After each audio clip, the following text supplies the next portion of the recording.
e bem-vindos ao Cantinho da História. Esse episódio vai para o Luiz Felipe.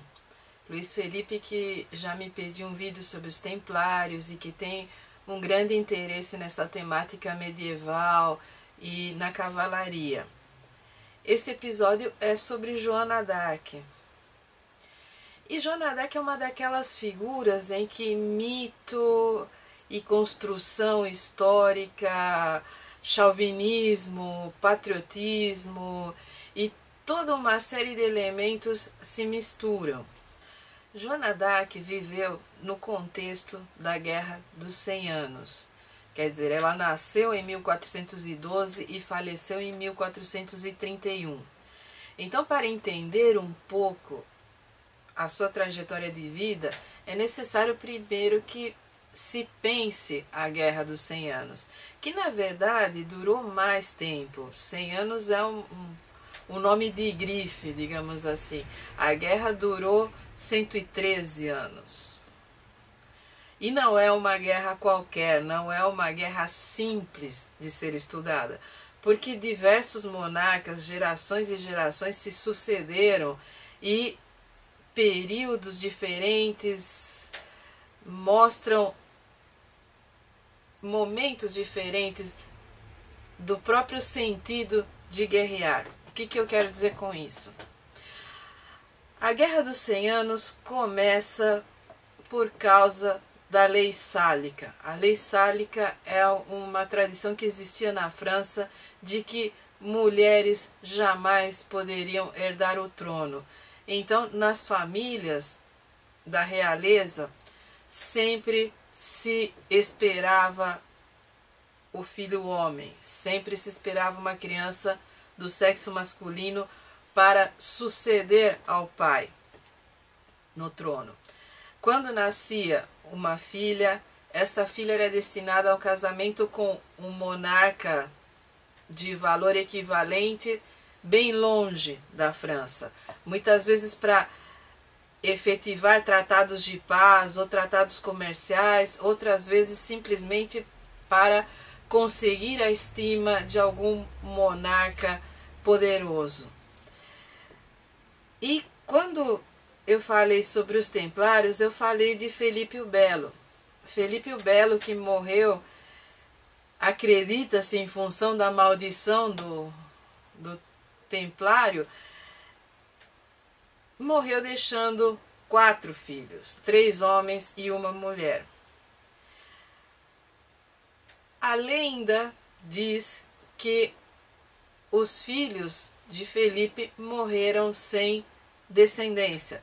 Todos eles se sucederam no trono francês, mas por um motivo ou outro não chegaram a ter filhos. Não é o caso do primeiro deles, o rei Luís, que era chamado de turbulento. Luís teve uma filha, mas em função de política e intrigas e uma série de elementos meio farsescos, meio de romance, Luís acabou repudiando a esposa, que se chamava Joana, e transformando a própria filha em bastarda. É claro que mesmo que ele tivesse mantido essa filha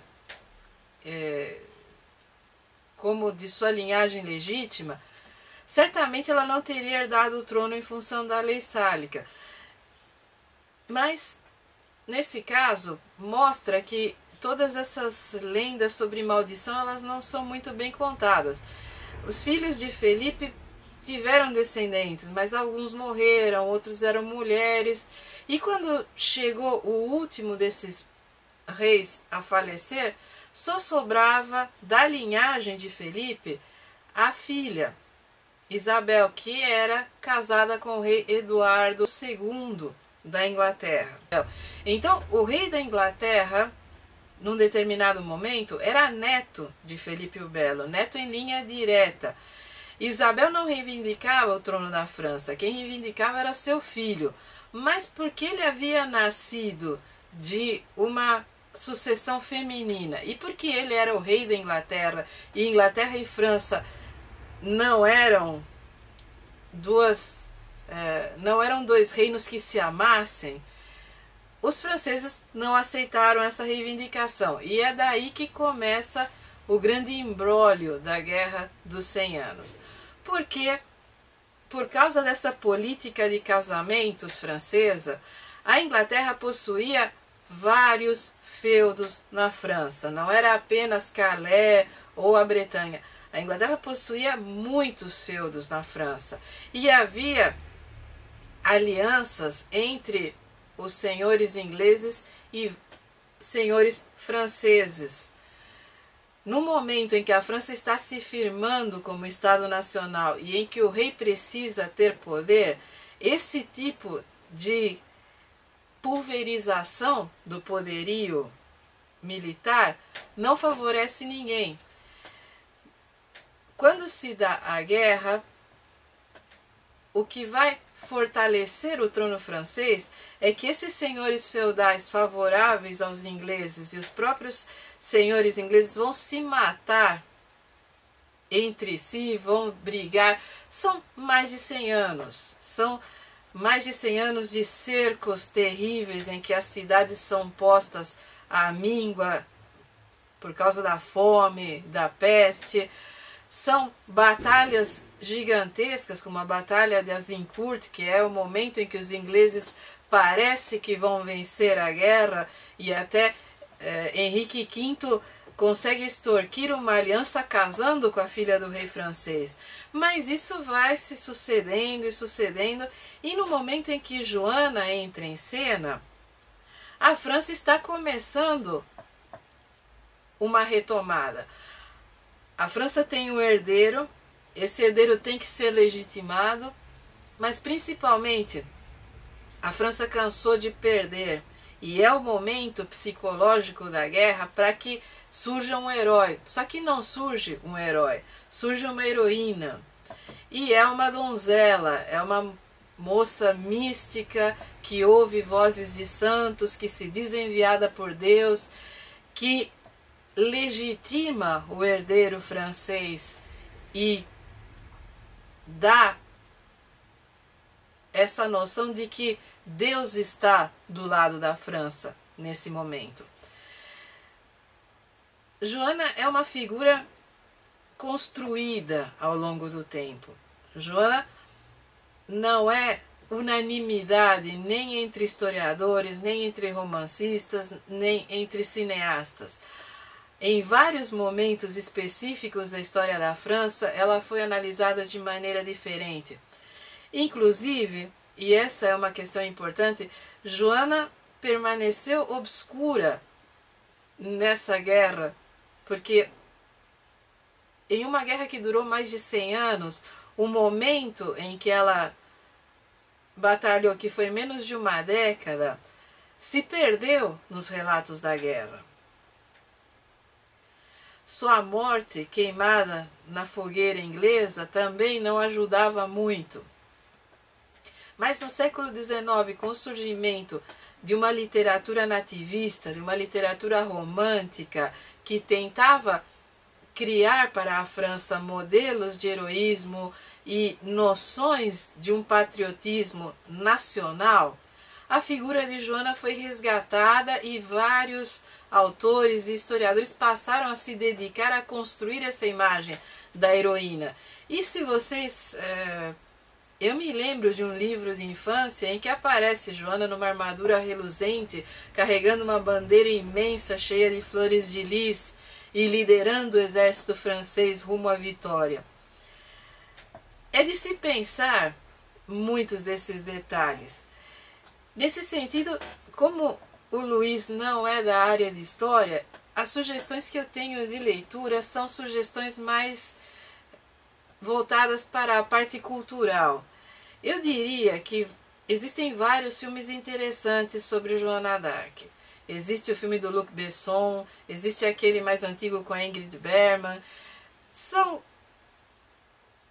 Você não se arrepende, porque todos eles são bom cinema. Você vai ver discrepâncias no modo como ela é abordada, você vai encontrar algumas coisas que são contadas de um jeito num filme, em outro Existe uma certa licença poética quando se trata da indústria cultural. São filmes que vão abrir seu horizonte. Eu também tenho duas sugestões literárias. Uma é o George Bernard Shaw, grande dramaturgo irlandês, que tem uma peça chamada Santa Joana, que saiu nessa coleção de livros premiados com o Prêmio Nobel. Em qualquer sebo na internet você consegue comprar o volume do Bernard Shaw, que inclui também Pigmalião, que é a peça de teatro que deu origem àquele filme My Fair Lady. Bernard Shaw é excelente e a leitura que ele faz de Joana, que é uma leitura do século XX, do início do século XX, é uma leitura bastante racional, é uma leitura que deixa de lado toda essa parte divina e mostra uma Joana mais pragmática, alguém que precisou se fazer ouvir num mundo liderado por homens e onde só os homens são respeitados, e por isso escolheu o discurso da donzela virgem clarividente que falava com Deus. Então é uma excelente leitura. A outra sugestão que eu tenho, que também é fácil de encontrar em sebos, é essa coleção aqui, Os Grandes Julgamentos. Essa é uma coleção bem interessante. Você tem desde Sacco e Vanzetti até Savonarola, você tem julgamentos medievais com julgamentos do século XX e que dedica um volume inteiro ao julgamento de Joana d'Arc. Ele vai contando não só a história do modo como Joana tem sido vista nos últimos 100 anos, mas também vai pegando trechos do processo a que Joana foi submetida e vai explicando toda essa parte jurídica. Porque a história de Joana nesse ponto é interessante. A sua morte, na minha opinião, é mais interessante que a própria vida. Porque a vida de Joana não é aquela... Ela era uma menina relativamente simples da época, não simples no sentido de camponesa pobre. A família tinha alguns bens e ela teve acesso a um mínimo de educação para conseguir conversar com as pessoas. Mas ela era simples do ponto de vista de que era mulher. E uma mulher nessa época não recebia uma educação sofisticada, a não ser se fosse filha de algum excêntrico. As meninas dessa época eram educadas para serem esposas e mães. E Joana começou a ter seus delírios místicos lá pelos 12 anos, diz a lenda. Costumava falar com santos, recebia instruções. Num determinado momento, um dos santos diz: pega a espada e vai defender a França. E Joana se engaja na guerra e vai atrás do herdeiro ao trono e faz de tudo para que ele seja coroado. E aí ela passa a participar efetivamente de batalhas. E existem, como eu já disse, dois tipos de batalhas nesse tipo de guerra medieval. Existe a batalha com hora marcada, no campo de batalha em que os dois exércitos se enfrentam, e existe a batalha de cercos, quando um dos exércitos está localizado numa fortaleza e o outro cerca e impede a chegada de alimentos, impede a saída e a entrada de pessoas até que a fortaleza se rende. No meio disso, a Guerra dos 100 Anos é responsável por muita evolução nos armamentos, principalmente a parte de arco e flecha, catapultas. Há muito do maquinário romano que se conhecia foi sofisticado nesse período. Munição para os armamentos também sofreu mudanças. É uma guerra que foi crescendo à medida que a tecnologia ia se sofisticando. E quando Joana entra, existem os arqueiros que atiram ao longe, já existe uma série de mudanças que tornam as batalhas cada vez mais difíceis. Num determinado momento, Joana é ferida e é capturada. E é capturada pelos borguinhões, pelo pessoal da Borgonha, que era aliado dos ingleses. Ela é levada de cidade em cidade até o momento em que ela é negociada com os ingleses e vendida como refém. E a partir do momento em que ela é vendida como refém, existem várias interpretações. Existem interpretações sobre vingança, existem interpretações sobre a questão de se fazer um exemplo. O modo como ela foi julgada, condenada e queimada tem sido analisado de maneiras bem diferentes, conforme as tendências historiográficas ou conforme o interesse político de quem escreve. Em resumo, ela foi acusada de heresia. E os ingleses, naquele momento, ainda eram católicos. Isso é bom que se diga. Ela não foi julgada por protestantes, porque naquele momento os ingleses ainda eram tão católicos quanto qualquer outra nação da Europa. Ela foi julgada por heresia, principalmente pela sua afirmação de que falava com os santos. Ela foi julgada por crimes de guerra também. É um processo interessante, por isso eu recomendo a leitura dos grandes julgamentos, porque mostra, no momento em que a gente se depara com julgamentos políticos e toda a controvérsia que eles produzem, mostra como a justiça depende muito de quem a aplica e dos interesses envolvidos.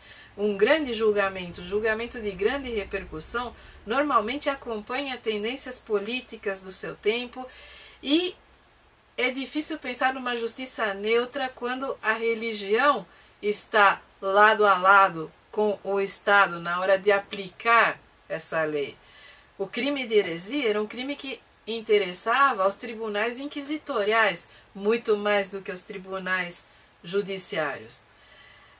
Em resumo, sobre Joana d'Arc, é isso que se pode levantar de diferente, quer dizer, não muito diferente, porque não é uma figura que permita grandes releituras nesse momento.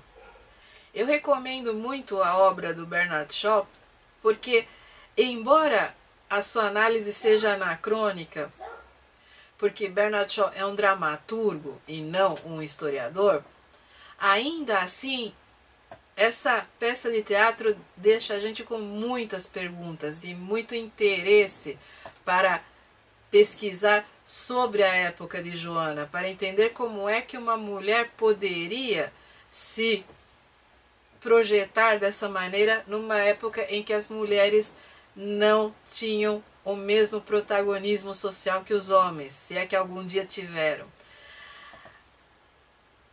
Impossível não comparar Joana com outras mulheres guerreiras que existem no imaginário na China, na Pérsia, na Índia. Essa ideia da mulher pegando em armas para vingar uma ofensa familiar ou para defender seu país é do estofo das lendas. Talvez por isso a história de Joana tenha sido tão bem aproveitada politicamente ao longo do tempo. Luiz, se você tiver qualquer outra pergunta, me contata lá pelo Facebook e a gente discute um pouco mais. Para vocês que me acompanham, continua a dica. Procurem lá minha página Cantinho da História no Facebook ou meu blog www.compartilhandohistorias.wordpress.com. Eu desativei os comentários aqui pelo YouTube porque a política de notificações do Google é um lixo. Então, se vocês quiserem entrar em contato comigo, é pelo Facebook ou pelo blog. E qualquer outra pergunta, qualquer dúvida, podem mandar que eu respondo.